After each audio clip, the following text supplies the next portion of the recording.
Hi, I'm Kath Molloy and welcome to M.A.D for Mondays, where we talk about making a difference. And today I just want to talk about legacy. It's amazing, that word, and the fact that we're on this planet for a short time, and it makes you start to think, what is your legacy? What would you love to leave behind? What are you passionate about, or where do you want to help?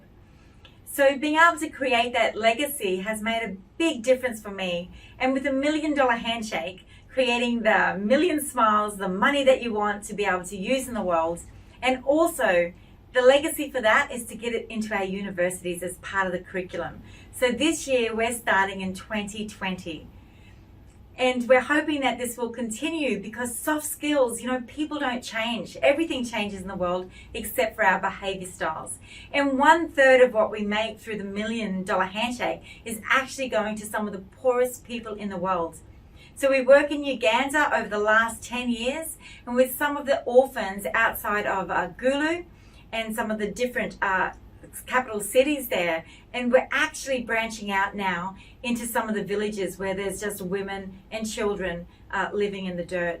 So the legacy we would love to leave behind is paying forward that kindness and also teaching people about those soft skills that can change everything. I really think the soft skills are the hardcore core answers to the future. So I'm going to ask you, what is the legacy you would love to leave behind?